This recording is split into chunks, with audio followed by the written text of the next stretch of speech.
মসজিদে বিয়ে পড়ানো ভালো নাকি ছেলে মেয়েদের বাড়িতে আগদ হওয়া ভালো? একটি লাশকে একবারে বেশি জানাজা দেওয়া কি শরীয়তে জায়েজ আছে?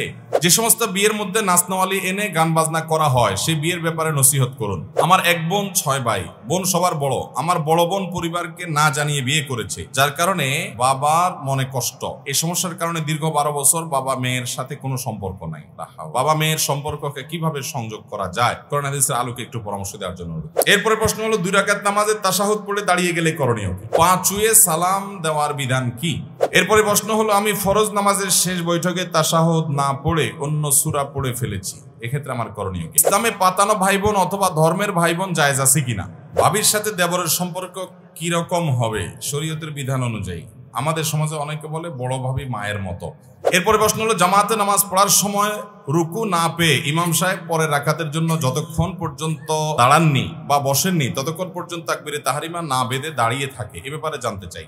প্রথম প্রশ্ন, স্বামী স্ত্রীকে যদি 1 তালাক দেন তাহলে কি স্বামী স্ত্রী একসাথে থাকতে পারবে? স্ত্রীকে যদি স্বামী 1টা তালাক দেয় তাহলে আবার তারা চাইলে সংসার করতে পারবে। যদি ইদ্যতের মধ্যে থাকে, 3 মাসের মধ্যে থাকে, তাহলে শুধু মুখে বললেই হবে তোমাকে প্রত্যাহার করে নিলাম, বা নিয়ত করে নিলেই হবে যে আমি আমার কথা ফেরত নিলাম। স্বামী স্ত্রীর সাথে বসবাস করা শুরু করলে প্রত্যাহার হয়ে যাবে। কিন্তু তালাক একটা দেওয়া শেষ। জীবনে আরেকবার যদি এরকম দেয় আরেকবার নেওয়ার সুযোগ থাকবে, আরো একবার যদি দেয় শেষ, আর নেওয়ার সুযোগ থাকবে না।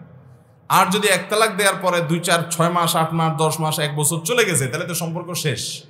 এখন চাইলে শুধুমাত্র আবার নতুন করে আগদ করলে, বিয়ে পড়ালে একসাথে থাকতে পারবে। আমার দেশে মানুষ তালাক দিতে গিয়ে এমনভাবে তালাক দেয় যে আর নেওয়া যায় না।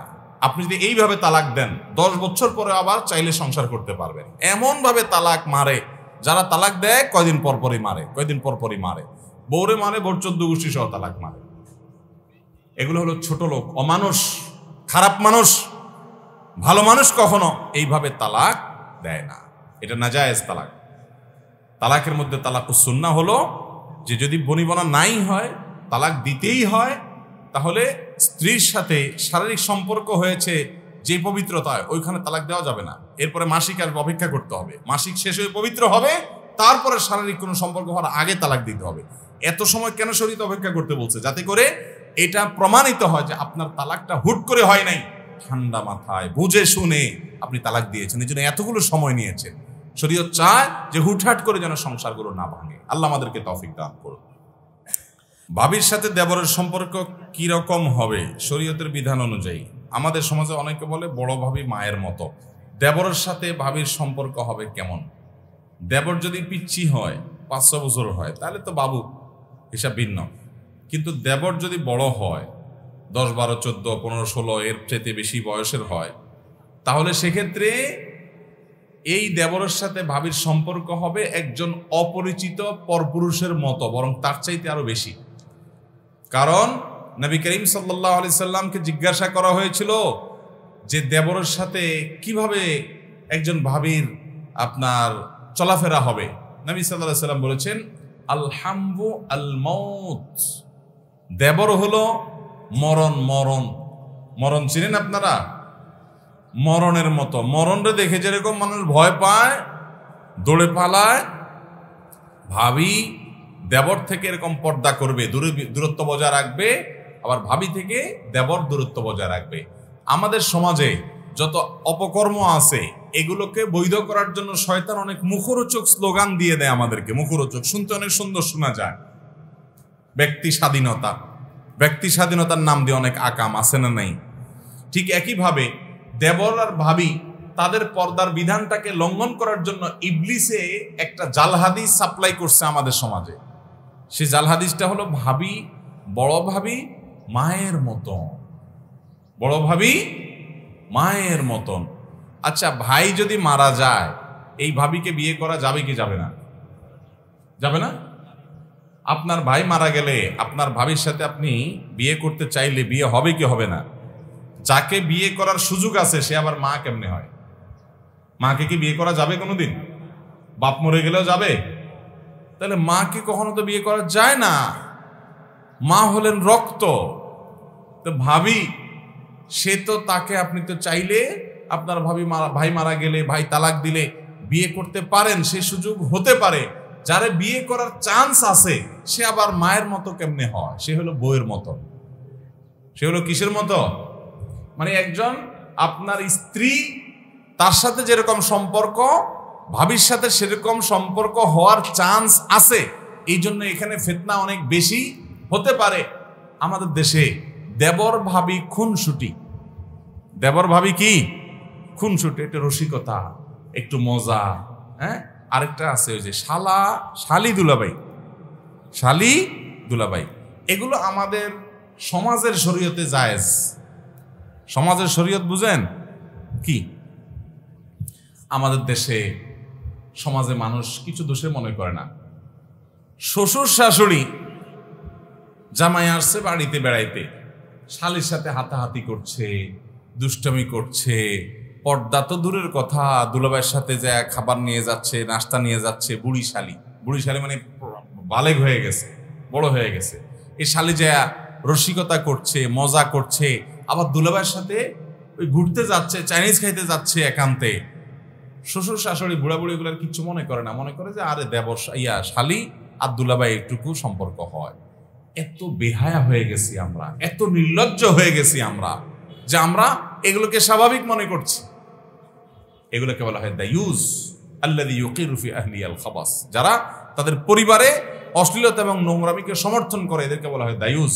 এই জন্য ভাইরা আমার, দুলাভাইদের জন্য শালিকা আর ভাবির জন্য দেবর, এরা হলো মৃত্যুর মতো, মরণের মতো। পর্দা রাস্তায় গেলে একজন মানুষের সাথে যতটা করতে হবে, বাসায় দেবরের সাথে এবং শালিকার সাথে পর্দা তার চাইতে স্ট্রং পর্দা করতে হবে। কারণ ওখানে ফিতনা যদ্দুর হওয়ার ভয় আছে, এখানে আরো বেশি।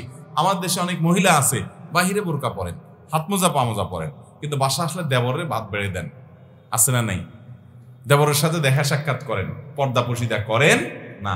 মুরব্বীরা যারা আপনারা এগুলোকে সমর্থন করেন, বরং অনেক মুরব্বীরা আছে ওই বৌমাকে বাধ্য করে যে তোমার দেবরের জামাটা ধুয়ে দাও, দেবরের ভাতটা বেড়ে দাও, হ্যাঁ, দেবরে নাস্তাটা দাও, পানিটা আগায় দাও। এগুলোকে আরো বরং অনেক শ্বশুর শাশুড়ি আছে নির্দেশ করে।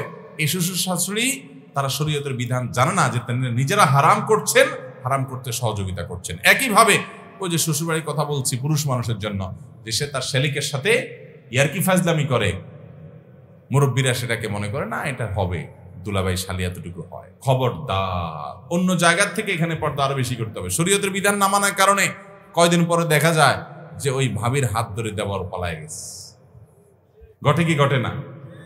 সবাই তো আর পালায় না, অনেকে তলে তলে গুনাহে লিপ্ত হয়, অনেকে পালায় যায়। হয়তো দুই একজনকে আল্লাহ তাআলা গুনাহ থেকে হেফাজত রাখেন, কিন্তু মনের গুনাহ, মনের জেনা, চোখের জেনা, সেটা থেকে তো বাঁচার কোনো উপায় নাই। অতএব মুরব্বীরা, বাবারা ভালো করে শুনে রাখেন, পরিবারে পর্দার বিধানটা খুব ভালো করে মানবেন। অনেক মুরব্বী চাচা আছেন, এই লম্বা দাড়ি, মাথায় সেজদা করতে করতে কপালে দাগ পড়ে গেছে, মাগার বৌমাকে নিজের ছেলের সাথে পর্দা না করতে বাধ্য করে। খুব গুনাহের কথা। এই সমস্ত মুরব্বীদেরকে বলা হয়, বুড়াদেরকে বলা হয় দায়ুস। এরা জান্নাতে যাবে না যারা তাদের পরিবারের বেপর্দাকে সমর্থন করে। অতএব আমাদের পরিবারের মহিলাদেরকে, পুরুষদেরকে আমরা পর্দা করতে সাহায্য করবো তো ইনশাআল্লাহ। যৌথ পরিবারে ভাবি আর দেবর পর্দা কিভাবে করবে? সেটা উত্তর হলো যে যৌথ পরিবার যদি হয়, এমন ভাবে পর্দা লাগায় দিবে, বেড়া দিবে, ওয়াল দিবে, যে ভাবি যেখানে চলাচল করবে দেবর সেখানে যাবে না। যদি ওইদিকে যাইতে হয় অনুমতি নিয়ে যাবে, একটু আসতেছি ভাবি, তাহলে ভাবি একটু সরে যাবে, তারপর তিনি যাবেন। আবার ভাবি যদি সামনের দিকে আসতে হয় তো অনুমতি নিয়ে আসবেন, পর্দা করে আসবেন এবং বোরকা পরে আসবেন, অথবা ঢেকে ঢুকে আসবেন। এক কথায় পর্দা মেনটেন করবেন। চেষ্টা করলে যৌথ পরিবারও পর্দা করা সম্ভব। আর যদি নিয়ত না থাকে, সদিচ্ছা না থাকে, তো অনেক বড় বড় বিল্ডিং এর মধ্যে 2-4 জন থাকলেও পর্দা করা যায় না। এটা হলো ইচ্ছার ব্যাপার। কেউ যদি ইচ্ছা করে ওই সামান্য সামর্থ্যের মধ্যেও পর্দা করা যায়। আল্লাহ আমাদেরকে তৌফিক দান করুন। যৌথ পরিবারে আমরা ছেলেবেলা দেখেছি এই সমাজের সৌন্দর্যগুলো সব ধ্বংস করে ফেলছে শয়তান এবং শয়তানের চক্ররা। আমাদের ঈমান দুর্বল হয়ে গেছে, আমরা সেগুলো হারিয়ে ফেলছি। দেখা যেত যে কয়েকটা ঘর আছে বা একটা ঘরে যৌথ পরিবারে ভাবি আছে, বোন আছে, মাহরাম, গায়রে মাহরাম অনেকে আছেন। তো সেখানে পুরুষরা বাহির থেকে আসলে গলা পরিষ্কার করে সালাম দিয়ে আসতো, আসসালামু আলাইকুম, এরপরে গলা পরিষ্কার করতো, আওয়াজ দিত, যে আওয়াজ দেখে মহিলারা সাইড হয়ে যেত, বুঝতো যে একজন গায়ের মারাম পুরুষ আছে। এখন আছে এগুলা? পারলে আরো সামনে বসে বসে আড্ডা মারে, এবং ওই আড্ডা মারার পরিণতিও ভোগ করছে। ঘরে ঘরে জেনা, ঘরে ঘরে সংসারে অশান্তি, সংসার ভেঙে যাচ্ছে, পরকীয়া হচ্ছে, ভুল বোঝাবুঝি হচ্ছে। পরকীয়ার যে মহামারী গোটা সমাজে ছেয়ে গেছে, এর একমাত্র কারণ হলো বেপরদিগি, আর কিচ্ছু। আল্লাহ তাআলা আমাদেরকে বেঁচে থাকার তৌফিক দান করুন। ইসলামে পাতানো ভাই বোন অথবা ধর্মের ভাই বোন জায়েজ আছে কিনা? ইসলামে কোনো পাতানো ভাই বোন বা ধর্মের ভাই বোন বলতে কোনো ভাই বোন নাই। ভাই বোন একটাই, সেটা হল রক্তের ভাই বোন। এছাড়া যত ভাই বোন আছে সব 2 নম্বর ভাই বোন। সব কয় নম্বর ভাই বোন? 2 নম্বর ভাই বোন। শয়তান নেক্সট সুরতে ধোকা দেয়, বলে যে আমার পাতানো ভাই, আমার ধর্মের ভাই। কত ধর্মের ভাইয়ের হাত ধরে ধর্মের বোন পালাই গেছে। হারামে কখনো শান্তি থাকতে পারে। অতএব এই পাতানো ভাই, ধর্মের ভাই বলতে কিচ্ছু না শরীয়তে। যদি এরকম কারোর মনের ভিতরে আসে, কোনো যদি ছেলে আইসা কোনো মেয়েকে বলে আপনাকে বোন ডাকছি, বোন, আর বোনে যদি আপনার ভাই ডাকছে, তাহলে বুঝবেন যে এটা ইবলিসে পাঠাইছে। এটা কে পাঠাইছে?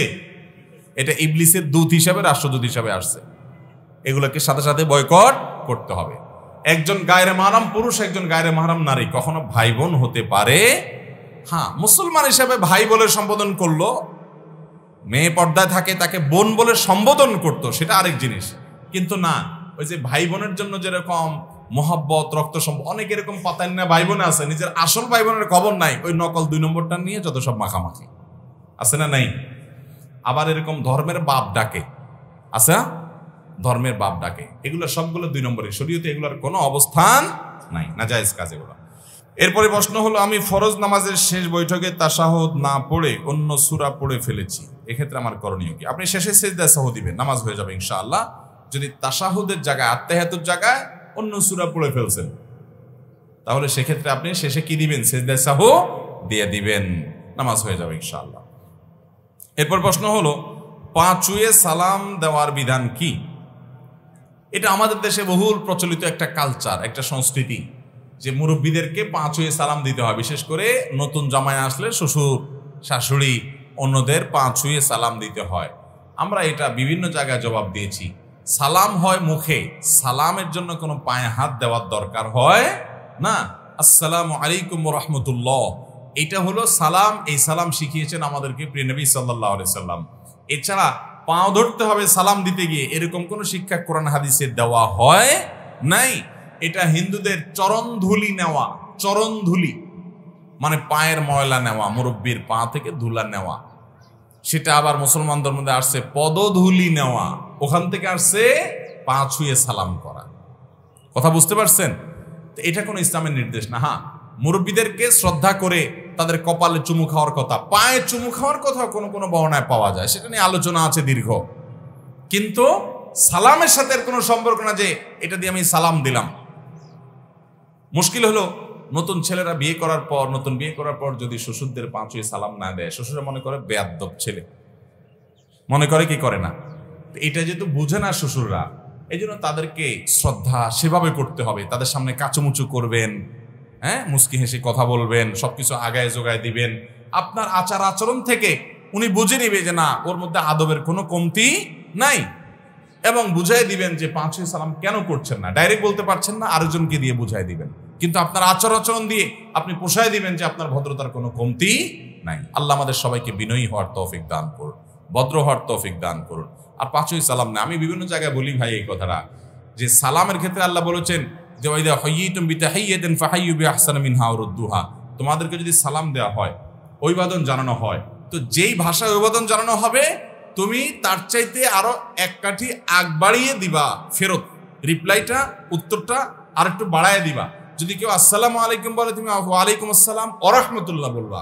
আর যদি কেউ আসসালামু আলাইকুম ওয়া রাহমাতুল্লাহ বলে, জবাবে কি বলবা?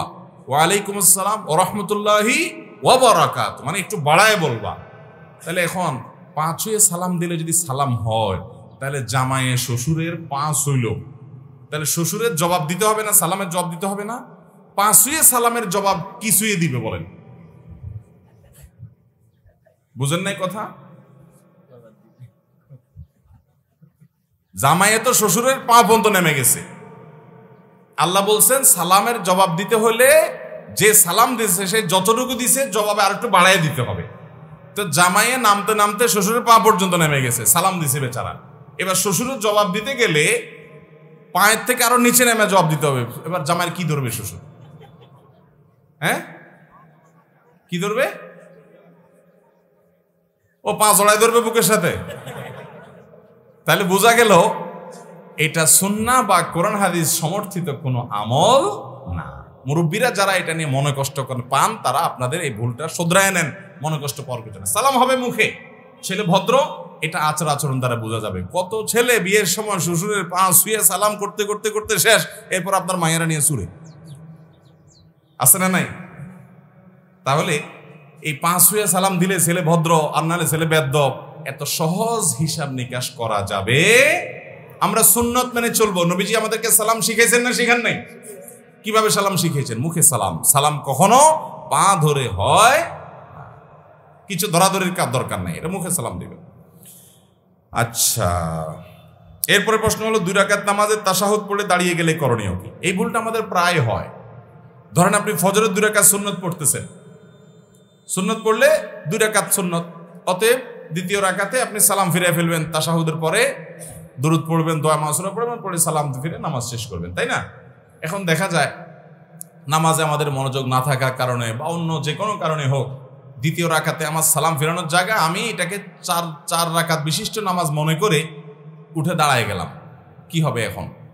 এর উত্তর হলো, যদি উঠতে গিয়ে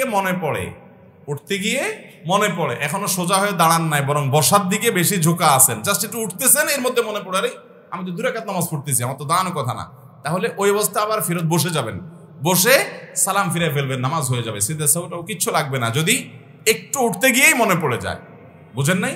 বসার দিকে বেশি ঝোঁক আছে, এই অবস্থায় মনে পড়ে গেছে, তাহলে বসে সালাম ফিরে ফেলবেন, নামাজ হয়ে যাবে। আত্মায়াতুল তো পড়ছেনই, এবার দুরূদ দোয়া মাসুরা পড়ে সালাম ফিরে ফেলবেন, শেষ। কিন্তু উঠে গেছেন প্রায়, দাঁড়ানোর দিকে বেশি, পিঠটা বেশিরভাগ সোজা হয়ে গেছে, এখন দাঁড়ানোর দিকে আপনি বেশি চলে গেছেন, বসা থেকে দূরে চলে গেছেন, এরকম অবস্থা যদি মনে পড়ে, তাহলে সেক্ষেত্রে আপনি বসে সেজদা সাহু দিবেন, সেজদা সাহু দিয়ে কি করবেন? নামাজ শেষ করবেন। আর যদি একেবারে ফুল দাঁড়ায় গেছেন, অনেক সময় দেখা যায় আরেক রাকাতও পড়ে ফেলছেন, এরপরে মনে হয়েছে, তাহলে সেক্ষেত্রে তার সাথে আরো 1 রাকাত পড়ে মোট 4 রাকাত করবেন, করে শেষে সেজদা সাহু দিয়ে দিবেন, তাহলে কি হয়ে যাবে? নামাজ হয়ে যাবে। তাহলে 3টা সিস্টেম হলো। এক হলো বসা থেকে একটু উঠতে গিয়ে মনে পড়ছে, তাহলে বসে ওই যে দোয়া মাসুরা দুরূদ পড়ে সালাম ফিরে ফেলবে। আরেকটা হলো উঠার দিকে বেশিরভাগ চলে গেছেন, হ্যাঁ, উঠার দিকে বেশিরভাগ উঠে গেছেন, তাহলে 2 রাকাত ফরজ নামাজ যদি হয়, যেমন ফজরের ফরজ নামাজ 2 রাকাত, এখানে 2 রাকাত পড়াটা ফরজ, তাহলে সেক্ষেত্রে আপনি অবস্থা বসে যাবেন, বসে সালাম ফিরা সেজদা সাহু দিবেন, যেহেতু দাঁড়ানোর দিকে বেশি হয়ে গেছে। কথা কি বুঝাতে পারছি? এভাবে নামাজ হয়ে যাবে ইনশাআল্লাহ তাআলা। আমার 1 বোন 6 ভাই, বোন সবার বড়। আমার বড় বোন পরিবারকে না জানিয়ে বিয়ে করেছে, যার কারণে বাবার মনে কষ্ট। এই সমস্যার কারণে দীর্ঘ 12 বছর বাবা মেয়ের সাথে কোনো সম্পর্ক নাই।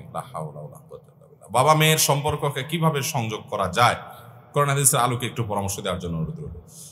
যাই হোক, এরকম যদি হয় যে মেয়ে বাবার অমতে বিয়ে করেছেন, হানাফি মাযহাবের আলোকে বিয়ে বিশুদ্ধ হয়ে গেছে প্রাপ্তবয়স্ক মেয়ে হলে, তো এই মাসআলা, এই ফতোয়া পায়া অনেক মেয়েরা আছে, অনেক ছেলেরা আছে, পালায়া বিয়ে করার জন্য অস্থির হয়ে যায়। আমি বলি ভাই, বিয়েটা তো ইবাদত, এটা তো কোনো চুরি না। পালায়া তো চোর চুরি করে, পালায়া চোরে কি করে? চুরি করে। আরে বিয়ে করবেন বুক ফুলায়া ডাকডোল পিটায়া সবাইকে জানায়া সুন্দর করে, কি পালাপালাই করে এদিক থেকে সেদিক চলে যাচ্ছেন, গোপনে করতেছেন। জীবনে একটা বিয়ে করবেন, সেটা ওই পালাপালি করলে কোনো আনন্দ আছে এটাতে? বেকুব, এর মতো নির্বোধ কে আছে? শয়তান বুঝায় এর সাথে সংসার করলে আমার জীবনে শান্তির ফুলগুধারা বয়ে বেড়াবে, শান্তির নহর শুরু হবে। এটা হলো ইবলিসের ধোঁকা। এটা কিসের ধোঁকা? ইবলিসের ধোঁকা। আল্লাহ রাব্বুল আলামিন যেখানে শান্তি দিয়েছেন সেখানে শান্তি হবে। বিধায় নিজে মন গড়া, বিশেষ করে বিবাহের আগে একটা সম্পর্ক করছেন, হালাল ইটিস পিটিস সম্পর্ক করছেন, এরপরে হের হাত ধরে বাইগা গেছেন, আপনার সংসারে শান্তি হবে আপনি চিন্তা করছেন। কোন বেকুব বলছে আপনাকে? আল্লাহ তাআলা আমাদের যুব সমাজকে হেফাজত থাকার তৌফিক দান করুন। যাই হোক, বাবা মেয়ের সাথে যদি এরকম দূরত্ব সৃষ্টি হয়ে যায়, তাহলে সেক্ষেত্রে অবশ্যই এলাকার মান্যগণ্য যারা আছেন, আলেম ওলামা যারা আছেন, তাদের কর্তব্য যে বাবা এবং মেয়েকে এক করা। কারণ রক্ত সম্পর্ক এটা ছিন্ন করা জায়েজ নাই। বাবাও গুনাহগার, মেয়েও গুনাহগার যদি উভয় পক্ষ দূরত্ব বজায় রাখে। আর যদি এক পক্ষ মিশতে চায় আরেক পক্ষ দূরত্ব বজায় রাখে, আপনি অভিমান করেন, অভিমান করার অধিকার আছে, কিন্তু এর মানে এই না যে সম্পর্ক ছিন্ন করবেন। আত্মীয়তার সম্পর্ক ছিন্ন করা জায়েজ নাই, এটা হারাম। মনে কষ্ট আছে, সেটা আপনি প্রকাশ করেন, জাহির করেন, শাসন করেন, কিন্তু বিশেষ করে এতদিন যখন হয়ে গেছে, তাহলে সেক্ষেত্রে তাকে এইভাবে দূরে ঠেলে রাখা এবং সম্পর্ক ছিন্ন করা। যদি বাবা নিজে এটা কোনোভাবে মেনে নিতে না চান, তাহলে তিনি গুনাহগার, তাকে বোঝানো উচিত। আমার দেশে মসজিদগুলোতে আমি চাই যে মসজিদের ইমাম সাহেব, খতিব সাহেবরা ফ্যামিলি কাউন্সিলিং করবেন। ফ্যামিলি কাউন্সিলিং করা মসজিদগুলোতে এখন একটা অপরিহার্য আইটেম হওয়া উচিত। কারণ প্রতিটা মসজিদের অধীনে যে ঘরগুলো থাকে, যে বাসাগুলো থাকে, বেশিরভাগ বাসাতেই দেখবেন স্বামী স্ত্রীর মধ্যে কম বেশি ঝামেলা হয়। এই ঝামেলাগুলো যখন চরম পর্যায়ে যায়, ইমাম সাহেবরা তারা মসজিদে এমন সিস্টেম থাকা উচিত যে আন্তরিকভাবে তাদের মধ্যে মধ্যস্থতা করার জন্য উদ্যোগ গ্রহণ করবেন। এবং এই উদ্যোগ গ্রহণটা সমাজে জানাজানি হবে। স্বামীর প্রয়োজন হলে তিনি ডাকবেন, স্ত্রীর প্রয়োজন হলে তিনি ডাকবেন, প্রয়োজনে পরামর্শ চাইবেন। এভাবে উদ্যোগ নেওয়া উচিত, তাহলে ইনশাআল্লাহ সমস্যার সমাধান হওয়া সম্ভব। যে সমস্ত বিয়ের মধ্যে নাচনাওয়ালি এনে গান বাজনা করা হয়, সেই বিয়ের ব্যাপারে নসিহত করুন। বিয়ের মধ্যে নাচনাওয়ালি এনে গান বাজনা করা হয়, এই বিয়ে অভিশপ্ত বিয়ে। এই বিয়েতে কোনোদিন বরকত হবে না, কল্যাণ হবে না। আমাদের এই যে দাম্পত্য সম্পর্কগুলো ভালো যাচ্ছে না, বিয়ে ভাঙতে ভাঙতে ভাঙতে খানখান হয়ে যাচ্ছে, এবং বিয়ে হতে দেরি, ঝগড়া হতে দেরি নাই স্বামী স্ত্রীর মধ্যে। এটার মূল কারণ হলো আমাদের বিবাহগুলোতে হারামের ছড়াছড়ি। হারাম মুক্ত বিয়ে হলে সেখানে বারাকা হবে, বরকত হবে, আল্লাহ তাআলা বরকত দিবেন। হারাম মুক্ত বিয়ে হলে আপনার বিয়ে উপলক্ষে গান বাজনা হারাম জিনিস ভরায় ফেলছেন, তো আল্লাহ লানত পাওয়ার জিনিস থাকলে সেখানে কিভাবে আল্লাহ রহমত আশা করেন? এজন্য বিবাহকে গুনাহ মুক্ত করতে হবে। যুবকরা চেষ্টা করবো তো ইনশাআল্লাহ। যারা বিয়ে করেন নাই, প্রতিজ্ঞা করেন যে আমার বিয়ে উপলক্ষে কোনো ব্যান্ড পার্টি, ডিজে পার্টি, শয়তানি পার্টি কোনো কিছু হবে না, আমি গুনাহ মুক্ত বিয়ে করবো ইনশাআল্লাহ। একটি লাশকে একবারে বেশি জানাজা দেওয়া কি শরীয়তে জায়েজ আছে? একজন মানুষের একটা জানাজা হবে, একটার বেশি জানাজা শরিয়া সম্মত নয়। এটাই হলো সুন্নাহ, যে একটা মানুষের একবার কি হবে, জানাজা হবে। যদি কারোর জানাজা হয়ে গেছে, জানাজা যার তার একেবারে কাছের আত্মীয়, লাশের যে অভিভাবক, যেমন বাবা মারা গেছেন ছেলে অভিভাবক, ছেলে মারা গেছেন বাবা অভিভাবক, এরকম খুব কাছের কেউ রক্ত সম্পর্কীয় যে লাশ অভিভাবক, সে মিস করেছে জানাজা, তাহলে সেক্ষেত্রে তার সৌজন্যে আরেকটা জানাজা হতে পারে, তিনি ইমামতি করবেন, তার সাথে অন্যরা সামিল হয়ে যাবে। বাকি একটা লাশকে বারবার করে জানাজা দেওয়া, এটা সুন্নাহ সম্মত কাজ না। মসজিদে বিয়ে পড়ানো ভালো নাকি ছেলে মেয়েদের বাড়িতে আগদ হওয়া ভালো? এদিকে মসজিদে বিয়ে হওয়াকে ভালো মনে করে না, আমাদের এদিকে মেয়ের অনুমতি নিতে কাজী সাহেব যায়, সাথে আরো অনেকজন নন মাহরাম পুরুষ যায়। এটা কতটুকু শরীয়ত সম্মত? খুবই গর্হিত এবং নিকৃষ্ট কাজ এটা। মেয়ের অনুমতি নিতে কোনো কাজী সাহেবের যাওয়ার দরকার? মেয়ের অনুমতি, মেয়ের বাবা থাকতে আবার কিসের কাজী সাহেব? মেয়ের ভাই থাকতে আবার কিসের কাজী সাহেব? গায়ের মাহরাম মেয়ের সাথে দেখা করতেই পারবে না, জায়েজই হবে না। সেখানে আমাদের দেশে বেশিরভাগ বিয়েতে এই কাম করে যে কাজীর সাথে আবার মানুষ একটা দুইটা যায়, এগুলো দূরে বাইরে বাইন্দা পিটাইতে হবে যদি জোর করে যেতে চায়। বুঝতে পারছেন কথা? বিয়ে বিশুদ্ধ হওয়ার জন্য এগুলো জরুরি না, বরং এগুলো কুসংস্কার, এগুলো ভুল। মেয়ের অনুমতি, মেয়ের বাপ যদি জিজ্ঞেস করেন, মা তোমাকে অমুকের সাথে বিয়ে দিচ্ছি, এই ফ্যামিলি, তুমি তো জানো সবকিছু, মেয়ে যদি আলহামদুলিল্লাহ বলে, বাস বাপ আয়সা বলবে আমার মেয়ের অনুমতি নিয়ে আসছি, যথেষ্ট, আর কিছু লাগবে না। মেয়ের বাপ আয়সা মেয়ের পক্ষ থেকে প্রস্তাব দিবে অথবা কবুল বলবে, যথেষ্ট। আলাদা লোক দরকার নাই এখানে দুজন যাওয়ার, তাও আবার গায়রে মাহরাম। গায়রে মাহরামে তো যাওয়াই জায়েজ নাই, কাজী সাহেব তো এখানে ঢোকারই পারমিশন নেই। এগুলো আমাদের সমাজের অনাচার, এগুলো আমাদের সমাজের কুসংস্কার। ঠিক একইভাবে আপনার মসজিদে বিয়ে হওয়া জায়েজ কিনা, বা বাসা হওয়া উত্তম কিনা, কোথা হওয়া উত্তম? একটা হাদিস আছে, আলিনু হাদান নিকাহ ওয়াজআলুহু ফিল মাসাজিদ, তোমরা এই বিয়েকে প্রচার করো। ওই যে যারা পলায় পলায় বিয়ে করেন তারা জেনে রাখেন, হাদিসে আসছে আলিনু হাদান নিকাহ, এই বিয়েকে তোমরা কি করো, প্রচার করো। হাদিসের এই অংশ বিভিন্ন দ্বারা সাবেত, কিন্তু পরের অংশটা ওয়াজআলুহু ফিল মাসাজিদ, এটা নিয়ে মুহাদ্দিসরা অনেকে আপত্তি করেছে। অনেকে বলেছে এটা জয়ীফ হাদিস, যে মসজিদে বিয়ে করো। যে মসজিদে বিয়ে হলে হতে পারে, বাড়িতেও হতে পারে, এটাতে কোনো দোষের কিছু নাই। কিন্তু কোন রেওয়ায়েত থেকে মসজিদে বিয়ের ব্যাপারে নির্দেশনা আসছে, কিন্তু সেই রেওয়ায়েতগুলোর বিশুদ্ধতাটা নিয়ে প্রশ্ন তুলেছেন অনেক মুহাদ্দিসগণ, যার কারণে মসজিদে বিয়ে হতে হবে এমন কোনো কথা নাই। বাসা বাড়িতে বা যে কোনো জায়গায় আগদ হতে পারে। এরপরে প্রশ্ন হলো, জামাতে নামাজ পড়ার সময় রুকু না পেয়ে ইমাম সাহেব পরের রাকাতের জন্য যতক্ষণ পর্যন্ত দাঁড়াননি বা বসেননি ততক্ষণ পর্যন্ত তাকবীরে তাহরিমা না বেঁধে দাঁড়িয়ে থাকে, এ ব্যাপারে জানতে চাই। জামাতে নামাজ পড়ার সময় যারা রুকু পান নাই তারা, যেটা হয় আর কি আমাদের দেশে, আমি সিনারিওটা বলার চেষ্টা করি, প্রথমে দৌড় দেয়, আইসে ইমাম সাহেবরা ধরার চেষ্টা করে রুকুতে, ধরতে পারলো না, ও শিট, ইমাম সাহেব রুকুতে পারলাম না, বেটা উঠে গেছে ইমাম বেটা। যখন দাঁড়ায় গেছে ইমাম মাথা সোজা করে ফেলছে, তখন এবার দাঁড়ায় দাঁড়ায় মোবাইল টিপে অথবা দাঁড়ায় থাকে, আর যুক্ত হয় না। কেন যুক্ত হয় না? যুক্ত হয় লাভ কি? রাকাতটা তো কাউন্ট হবে না, লাভ কি? তার চেয়ে দাঁড়ায় থাকি, তামু খাই। তো এবার ইমাম সাহেব সেজদা দিয়ে উঠে রাকাত শেষ করে আবার পরের রাকাতে উঠলে তখন যায় যোগ দেয়। আছে না অনেকে এই কাজটা করে? খুবই খারাপ কথা এটা। কেন? কারণ নামাজ যদি আপনি যুক্ত হয়ে যান, রাকাতটা কাউন্ট না হোক, আপনি একটা সেজদা পাবেন, তাসবিহ পাবেন জামাতের সাথে, সব হবে কি হবে না? একটা সেজদা খায়রুম মিনাদ দুনিয়া ওয়া মা ফিহা, কত মর্যাদা একটা সেজদার। আপনি দাঁড়ায় থাকলে কি সওয়াব হচ্ছে। এজন্য রুকুতে ইমাম সাহেবকে যদি নাও পান, ছুটে গেছে, আসে চেষ্টা করছেন ধরার, পান নাই, কোনো অসুবিধা নাই। ইমাম সাহেব দাঁড়ায় গেছেন রুকু থেকে, আল্লাহু আকবার বলে আপনি দাঁড়ায় যান, আপনি সেজদায় চলে যান, আপনি বৈঠকে চলে যান। এমনকি এক সেজদা দিয়ে ফেলছে, আরেক মাস উঠছে, ওইখানে যে অবস্থা পান সে অবস্থায় যুক্ত হয়ে যান। আপনার 2 সেকেন্ডও যদি নামাজে শামিল হন জামাতের সাথে, তার সওয়াব পাবেন কি পাবেন না? দাঁড়ায় থাকলে কিসে সওয়াব পাবেন? এটা ভুল। তাহলে রুকুতে ইমাম সাহেবকে আয়সা ধরতে পারেন না, এই জন্য দাঁড়ায় থাকবেন যে আবার দাঁড়াক তারপরে আমি যোগ দিব, এটা ভুল। যে অবস্থা আছে সে অবস্থা যুক্ত হয়ে যেতে হবে। যদিও রাকাত কাউন্ট হবে না রুকুতে না পেলে।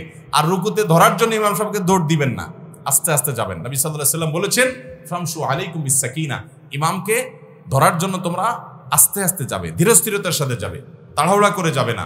ফামা আদরাকতুম ফাসাল্লু ওয়া মা ফাতাকুম ফাতিমু, এরপরে যা পাইছো তা পড়বা, আর 2-1 রাকাত ছুটে গেলে সেটা পরে পড়বা।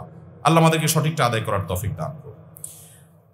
সর্বশেষ প্রশ্ন, আমি প্রায় জায়গায় দেখি যে সিগারেট খেতে খেতে অজুখানা পর্যন্ত যায়, তারপরে অজু বানায়, এরপরে সিগারেটের প্যাকেট নিয়ে মসজিদে প্রবেশ করে। আবার দেখি আর কিছু মানুষদের দেখি মসজিদ থেকে বাহির হতে না হতেই সিগারেট ধরানো শুরু করে। এমনকি আমি নিজেই এরকম একটা মানুষের পাশে নামাজ পড়ার সময় অস্বস্তিকর অনুভব করছি। এই নামাজটা কতটুকু ইসলাম সম্মত? ভাই, ধূমপান করা জায়েজ নাই, গুনাহের কথা, খুব অপরাধের কথা, গুনাহের কথা, নোংরামি এটা। আল্লাহ রাব্বুল আলামিন এই নোংরা কাজটা আমাদেরকে পরিহার করার তৌফিক দান করুন। যদি কেউ ধূমপান করেন, ওই ব্যক্তি মসজিদে নামাজ পড়তে গেলে তিনি ভালো করে মুখ পরিষ্কার করবেন, দুর্গন্ধ দূর করে তারপরে মসজিদে যাবেন। অবশ্য ধূমপানের কারণে মুখের যে দুর্গন্ধ হয়, নর্দমার দুর্গন্ধটা আর একটু ভালো থাকে ওইটার চাইতে। এটা দুর্গন্ধ দূর করা এত সোজা না। ওইটা দুর্গন্ধ দূর করতে হলে কাঁঠাল খাওয়া ছাড়া কোনো উপায় দেখতেছি না। মালয়েশিয়াতে একটা ফল আছে কাঁঠালের মতো, এমন গন্ধের গন্ধ, মানে গন্ধ বলতে খারাপ গন্ধ না, কিন্তু ফলের যে গ্রান সেটা আর কি, যে ওইটা পুরো পরিবেশকে, ওইটা শুধু খোলাও লাগে না, ওই চামড়ার ভিতরে আছে ফলটা, এমন গন্ধ হয়ে যায়, ভয়াবহ অবস্থা। যাই হোক, তো এইরকম কোনো ফল খাওয়াইতে হবে ওই লোকের, ধূমপানকারীরে, যে এরপরে যদি মুখের দুর্গন্ধ যায় আর কি। যাই হোক, যেভাবেই হোক, আপনি ব্রাশ করে হোক, পেস্ট দিয়ে হোক, যেভাবে হোক মুখের দুর্গন্ধ দূর করে তারপর মসজিদে যাবেন। দুর্গন্ধ নিয়ে মসজিদে গেলে ফেরেশতাদের কষ্ট হয়। তাতাআজ্জাল মালায়েকা বিমা ইয়াতাআজ্জা বিহি বানু আদম, হাদিসে আসছে মানুষের যে সমস্ত কিছুতে কষ্ট হয় ফেরেশতাদেরও সেগুলোতে কি হয়? কষ্ট হয়। অতএব মুখে যেন দুর্গন্ধ হয় এরকম দুর্গন্ধ নিয়ে আমরা যেন মসজিদে না যাই। চেষ্টা করবো তো ইনশাআল্লাহ বেঁচে থাকার। আল্লাহ আমাদের তৌফিক দান করুন। আমি একবার ঢাকার একটা হাসপাতালে পাশের মসজিদে আপনার নামাজ পড়তে গেছি। জামাতে নামাজের সময় আমার পাশে এরকম এক আসামি দাঁড়াইছে, বিড়ি খেয়ে আসছে, এমন দুর্গন্ধ আর গায়ে ঘামের গন্ধ সব মিলে একটা এমন বিশ্রী অবস্থা, আমার বমি হয় ভাব। বহুত কষ্টে নামাজটা শেষ করছি। আমি চিন্তা করলাম নামাজের পর লোকটার বলা দরকার, আবার বললো যদি ঘুষি টুসি মারে বসে আরেক মুসিবত। তো আমি একটা কাগজ কলম নিয়ে তাড়াতাড়ি করে লিখলাম যে ভাই, আপনার এই দুর্গন্ধে আমার যা কষ্ট হয়েছে, আপনার জাহান্নামে যাওয়ার জন্য আর বেশি কিছু লাগবে না, এবার মানুষকে নিয়মিত কষ্ট দিলেই চলবে। অনুগ্রহ করে পরিচ্ছন্ন থাকবেন, দুর্গন্ধ রাখবেন না, আর ধূমপান ইত্যাদি ত্যাগ করবেন। মানে এই দুর্গন্ধের বিরুদ্ধে একটা চিরকুট লিখে সেই লোক যখন আপনার সেজদায় গেছে, তাড়াতাড়ি করে আসতে আমি এরকম তলে ঢুকায় রেখে আইজো দৌড়কাইল, তো যে আমার কাজও হয়ে গেছে, পিঠও বেঁচে গেছে। তো এরকম যদি কোনো ভাইয়েরা করেন, যদি মনে হয় না বুঝাইলে বোঝানো যাবে তাহলে সুন্দর করে বুঝাই দিয়ে, আর যদি মনে হয় বুঝাইলে আরো উল্টা উনি রিয়্যাক্ট করবে, তাহলে যেভাবেই হোক তাকে নাসিহা করতে হবে। আল্লাহ তাআলা আমাদের এই বদভ্যাস ত্যাগ করার তৌফিক দান করুন। ভাই ধূমপান যারা কাজ করেন একটু এরকম হাত দিয়া মুখের মধ্যে হা করে দেখেন তো গন্ধটা কেমন লাগে। আরে ভাই নর্দমার গন্ধটা আর চেয়ে ভালো হয়, কোন রুচিতে দেয় এটা খাওয়ার জন্য। আল্লাহ আমাদেরকে নোংরা রুচিটা পরিত্যাগ করার তৌফিক দান করুন। যেটা মানুষের জন্য স্বাস্থ্যের জন্য ক্ষতিকর সেটা পান করা, সেটা খাওয়া মানুষের জন্য জায়েজ নাই, সেটা গুনাহ। এই গুনাহটা আমরা অনেকে অহরহ করছি। রমজান আসছে সামনে, ধূমপান ত্যাগ করার জন্য সবচেয়ে উত্তম সময় রমজান মাস, কারণ সারাদিন কিছু খাচ্ছেন না। ইফতারের সময় প্রথমে আসছেন মাগরিবের নামাজে, মাগরিব পড়ে যায় আবার দ্বিতীয় ইনিংসে বসছেন ওই যে হালিম টালিম এগুলো নিয়ে, ফালুদা টালুদা ফল আইটেম। সেকেন্ড ইনিংস মাগরিবের পরে, দোনো ইনিংস শেষ করতে করতে এশারের আজান হয়ে যায় প্রায়। এরপরে আপনি তাড়াহুড়া করে মসজিদে আগে আগে চলে যান, একটু আগে আগে চলে যান নিজেরা একটু শাসন করার জন্য।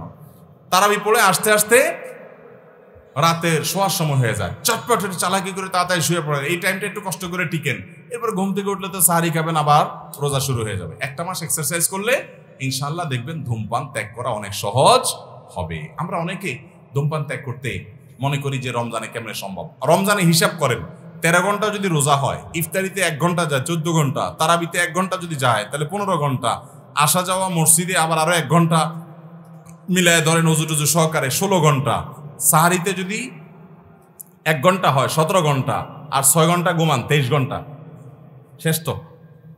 আর 1 ঘন্টা একটু কষ্ট করলে কি করা সম্ভব? ধূমপান ত্যাগ করা সম্ভব। আল্লাহ আমাদের সবাইকে এই নোংরা অভ্যাসটা দূর করার তৌফিক দান করুন। যদি কেউ ধূমপান করে পরিষ্কার করা ছাড়া মসজিদে ঢুকে, তার নামাজ হয়ে যাবে, খবরদার। আবার ধূমপান করছেন এই উজুতে নামাজে ঢুকা, মসজিদে ঢুকা ছেড়ে দিলেন, বা জামাতে নামাজ পড়া ছেড়ে দিলেন, বা নামাজে ছেড়ে দিলেন, সেটা কিন্তু গুনার উপর আরো ডবল গুনাহ হবে। ওইটা কিন্তু করা যাবে না। নামাজ পড়বেন অবশ্যই, মুখটাকে পরিষ্কার করে দুর্গন্ধ মুক্ত করার চেষ্টা করবেন। আল্লাহ আমাদের সবাইকে আমলের তৌফিক দান করুন। هذا ما عندي والعلم عند الله وجزاكم الله خيرا سبحان الله وبحمده سبحانك اللهم وبحمدك أشهد أن لا إله إلا أنت أستغفرك وأتوب إليك